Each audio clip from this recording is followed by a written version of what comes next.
you see as your career develops, people start to drop off, and the rotten apples, they fall from the tree eventually.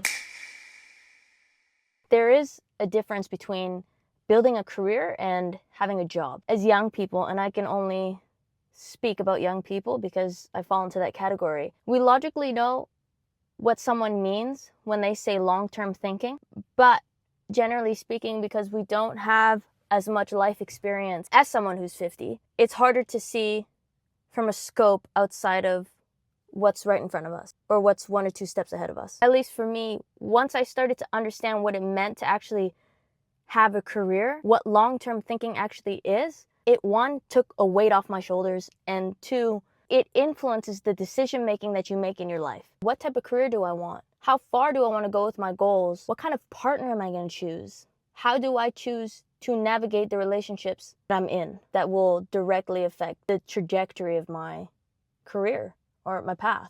I'm a professional rugby player playing professional rugby in Japan. I've been competing in sport at a high level for like 20 years. And I'm a crossover athlete. So actually I was the first female to play university men's tackle football in Canada, and then transferred to rugby with 0 connections and 0 experience in rugby, got a professional contract, but had years of football experience. And why I bring that up is that this 20-year thing of commitment has actually turned into a career. I can talk from the perspective of sport because that's what I've committed and devoted my life to. However, these principles, they're going to apply regardless of your field. Core aspects of life, core principles of life in human nature, they apply no matter the context.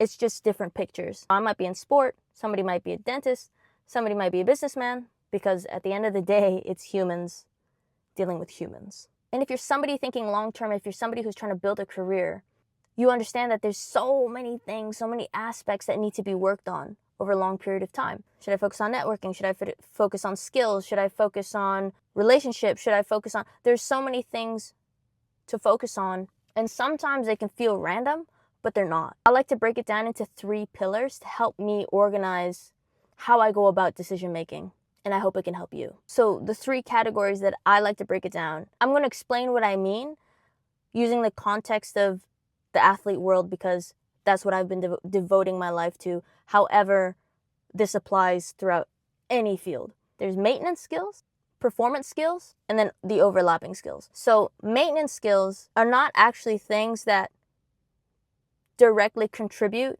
to on-field performance. So take the rugby, take the passing, the catching, take all of that out of the way, take all the field stuff out of the way. The maintenance skills are the things like the networking, the building relationships, the community aspect. Those are the behind the scenes mesh. These are really important to nourish and develop because this is the trust, expanding your reach, the content making. These might lead to things like if you need a career change, if you need help, sponsorship deals.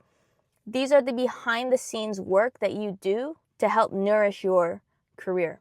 And these are all things that develop over time, that take time, and can often grow naturally. So for example, grabbing coffees with coaches, connecting with all different types of people, maybe current athletes, former athletes. For example, I played abroad in Australia and New Zealand. So meeting all sorts of new people, having different experiences, things that benefit my point of view, open up my eyes, opportunities for me to connect with the community, different communities, things that indirectly help me with my leadership because I'm growing as a person.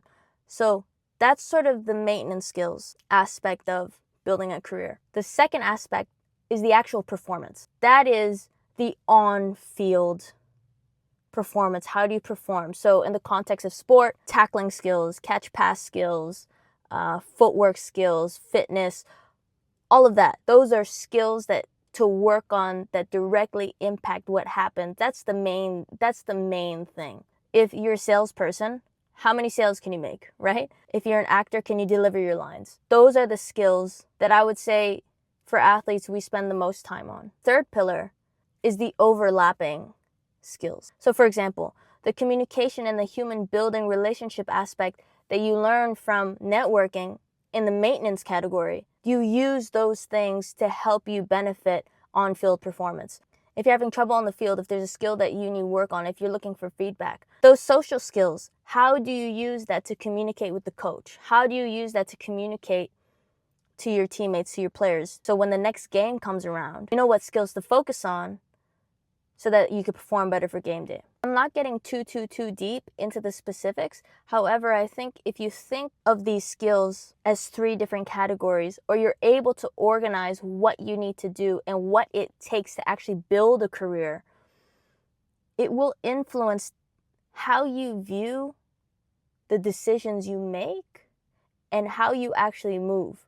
Even if bad stuff happens, even if good stuff happens, kind of like chess, able to look at the board and look at the next 5 moves. Also, it's a relief to know, for me at least, that, hey, this is a long game. And so that if things don't necessarily work out how I thought they should work out, it's a long game. You see, as your career develops, people start to drop off. And the rotten apples, they fall from the tree eventually. What type of person do you want to be? What type of skills do you need to acquire in order to be that person? And what kind of life do you want, man? I hope this video was helpful. I'll be talking about more of that stuff in depth. I love talking about networking, creating your own opportunities for yourself, and sharing stories and lessons that have helped me. Yeah, peace.